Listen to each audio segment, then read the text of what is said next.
Hello, friends. This is Pastor Chris coming from Del Mar Reformed Church once again. This past week saw the recognition of a federal holiday, Reverend Dr. Martin Luther King Jr.'s birthday. Not just his birthday, but the holiday that comes with it on Monday. And I thought it would be an opportune time to share a little bit about some things that I'm learning about Dr. King.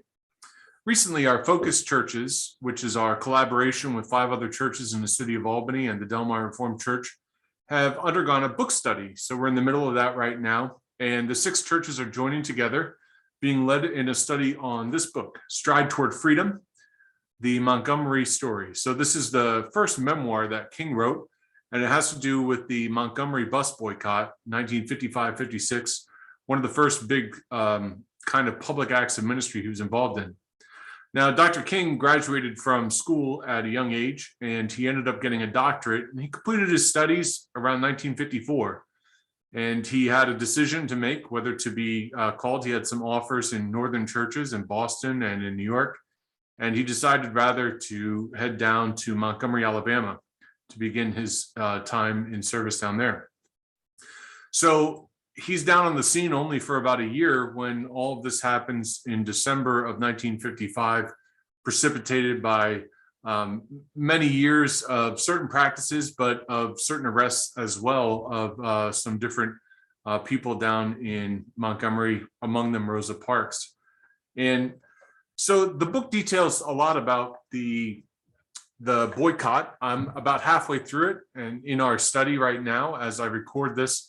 And I recommend it to you. It's a good book. It has some intriguing, thought-provoking material, but also it's just a really interesting talk about what was going on at that time in our country, and specifically in Montgomery. Now, you may know that Montgomery is the seat of the Confederacy. That's where Jefferson Davis took the oath of office to be president of the Confederacy. So it's interesting that it's also a place that is considered the birth of the civil rights movement too, in our history of all kinds of ups and downs in our country as it relates to how we relate to one another, especially across racial lines. It's also interesting to talk about, as Dr. King, for me anyway, as a pastor, it was interesting that as they tried to come together on this movement, one of the things he writes about is how all the different leadership in the city among the African-American pastors, the Black pastors, they were all in different directions. So they definitely weren't united in a lot of different things. And when I look out today and see how some of the people who are working for the same things seem to step on each other's feet and not be able to help each other, but almost prevent progress, it seems like some of the same things were going on 65 years ago down in Montgomery too. But all of them were able to come together around this one issue of a bus boycott to try and improve the conditions on buses for African Americans, which makes a lot of sense. It seems counterintuitive that there could be a separation because of your skin color, but to think that in some of our lifetimes that was still a thing. As somebody born in the late 70s, that's almost a foreign concept to me, but it's not too long ago in our recent past. But beside the context for this, one of the things that Dr. King also talks about in his memoir, and this is really what I wanted to talk about in this video, is how he came about his understanding of nonviolent resistance. Now, there's a lot of people who do a lot of different kind of resistance or protests, have been for centuries, right? And it is a fallacy to think that everybody in the civil rights movement was nonviolent. Dr. King had a leading voice, and certainly that was his perspective, but there have been ways of different kinds of protests and clashes on a lot of different issues, but especially when it comes to race relations, civil rights. When we look back and think, oh, that was all nonviolent and everybody was peaceful, I think that's definitely looking at that era with rose-colored glasses, especially as so many Black people were jailed and beaten. There's no nonviolent about it. But some of the protesters did follow, a lot of them did follow in King's concepts of nonviolent resistance. And in the book, he talks about how he was inspired by Gandhi and India and nonviolent protests there too. But he lays out 6 different parts of nonviolent resistance. I thought it might be interesting to think about from a Christian perspective, from a perspective of faith, which is where Dr. King came from, about how we can internalize that today. So whether we are going about seeking justice or seeking equal rights today, or it's just in our day-to-day relationships with other people that we hold near and dear to us, or strangers, or people who irritate us, or anything in between. These are interesting tenets, I think, and ones that certainly are biblical as well. So what I'm going to do is I'm going to put up a little paper that I have here, and you can see just in my display this little paper of 6 tenets of nonviolent resistance. Again, this comes from the book Stride Toward Freedom by Martin Luther King.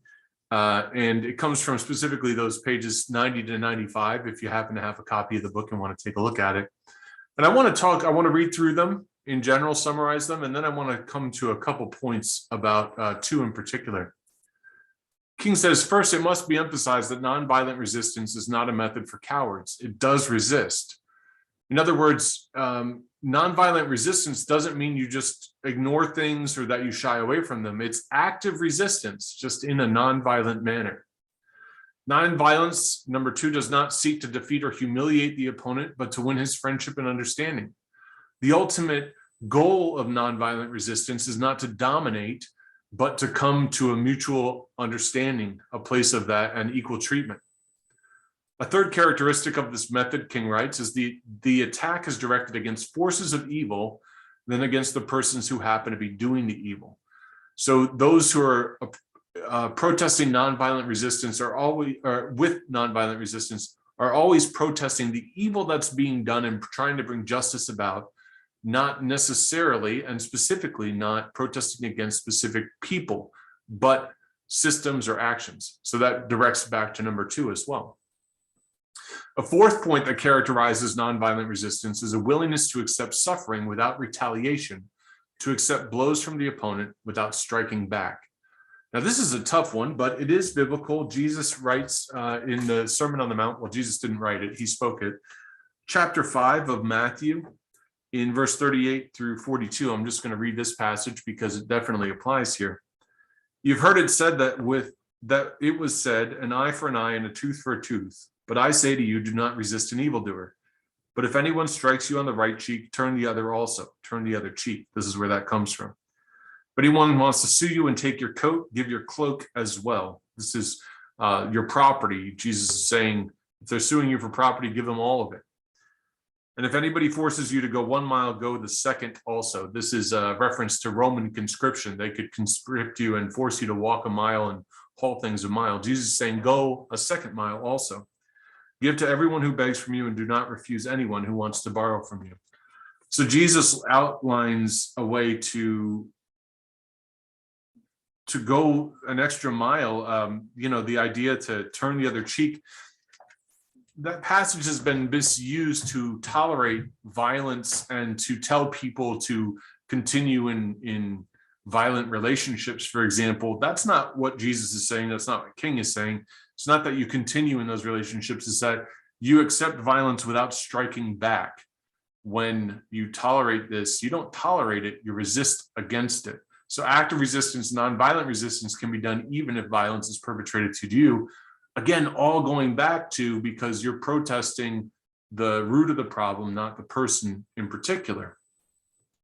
But King says that because it's also important to tie in number 5 here. A 5th point concerning nonviolent resistance is that it avoids not only external physical violence, but also internal violence of spirit. And he goes on to talk about different kinds of love in the Greek language, and specifically about agape love, which is the kind of love that's mentioned in the New Testament, a self-sacrificial love. So King says that you don't strike back because you are trying not to perpetrate physical violence, but there is no way to divorce physical violence with your actions without it changing your heart, without it changing your spirit. So in other words, if you perpetrate physical violence over and over, if you participate in that, King's argument is that it will change your spirit. It will not allow you to offer agape love, the love that Jesus offers, the love that we talk about as Christian love toward one another, love that does it for the purpose of the other person, and sacrificial love, not love that manipulates or gains anything on our behalf. This isn't romantic love. This is a true love, a Christian love. King is saying that you can't possibly offer that if you are also then perpetrating physical violence, even if it's in retaliation for violence perpetrated against you. And finally, he says the sixth basic fact about nonviolence resistance is that it's based on the conviction that the universe is on the side of justice. Consequently, the believer in nonviolence has a deep faith in the future. So King says that nonviolent resistance can be done basically because we are hopeful about the future and we want to live into that. Now, I'll take issue a little bit with that last one. I don't know how hopeful everyone is about the future. Frankly, sometimes I question that myself. I'm not sure that the universe is on the side of justice. I've seen too many episodes where we seem to be making progress on things of justice. We seem to be making progress on diplomacy within our country and overseas, only to see it fall back and fall apart, and war and battles continue to rage. But even if that's not the case, even if the universe isn't on the side of justice here and now, as Christians, we certainly proclaim that that is God's intention for us, for our creation, and that God will make it so in life to come. But even if we're not hopeful about the here and now, it doesn't mean that we can't still practice nonviolent resistance. We can carve out that space where we know this is the best option. This is the only option, that we don't win by force, but we win by bringing everybody to a mutual place of understanding. I think that this is the option for Christians. I think King speaks about things certainly that are persuasive, but if we just look at the Bible, this is how Jesus models what it means to be a Christian for us: an agape love of others, a love for their sakes, not for ours. Paul speaks in Romans chapter 12 of how to treat other people. Do not repay evil for evil, but leave room for the Lord. It's this way that we're tempted always to react and respond in ways that use might. And this is a much harder way. It's a way that tries to bring people along with us instead of defeating them physically or militarily. And it's a way that King promotes. So it's certainly a Christian perspective that all of us might use as we think about how we relate to others. Now, you can look at national safety and security, and people will argue and have for centuries about having a militarized country. That's really not the conversation I'm trying to be a part of in this video, but rather I'm trying to talk about how we treat one another, and specifically going back to what King says about how it not only avoids external physical violence, but also internal violence of the spirit. As a pastor, I'm just like anybody else in that I get frustrated a lot of times with other people in things I thought we all share in common, and then coming to find out that we don't, that other people disagree vehemently with a point that I thought was non-negotiable, or that was non-confrontational, or just not even up for debate. And to see people that I value and that I think that I share a faith and an understanding with, for us to disagree on things, it makes me really question things. It makes me want to also, sometimes I just want to lash out and kind of react to that. But King provides a good message here that there's really nothing to be won by doing that. And that only by nonviolent resistance, only by continuing to try and be in relationship with somebody else, or correcting those things, those wrongs, with a self-sacrificial love, that's the only way to protect our own hearts. Because if we decide to lash out, if we decide to confront others when they confront us, it's not that correction shouldn't happen, absolutely. But when we do it in a physically violent way, or in an aggressive, emotionally violent way, in a sense, it poisons us internally. It poisons our spirit, and it means that we won't be able to continue to be healthy in our own selves.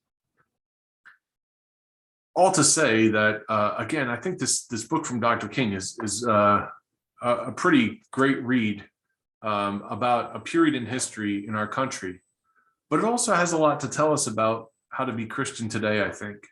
Dr. King and many others thought deeply about their Christian faith, and we're challenged to do the same thing today, to think about how we interact with one another, to think about how we fight for what we think is right, and to think about all those options that are available to us, to figure out which ones speak to us and challenge us most as Christians, and how to go from there. And so hopefully you've reflected a little bit this week, and continue to in the weeks to come on some of the things that Dr. King stood for. And hopefully we all have the chance of thinking about how that Christian message of how we confront and how we seek change, how we do that as Christians. That is a question all of us struggle with each and every day. And so I hope that we all continue to ponder that, think about it, and I hope that we all continue to work for change in nonviolent ways, but in ways that are in no way passive, ways that are active for sure, in ways that are loving, ultimately, just as Christ once loved us, so we too are called to share that love with others. I wish you God's blessings, friends, and I wish you a good week ahead, good days ahead. Thanks for joining us for a little time of conversation today. Take care and God bless you.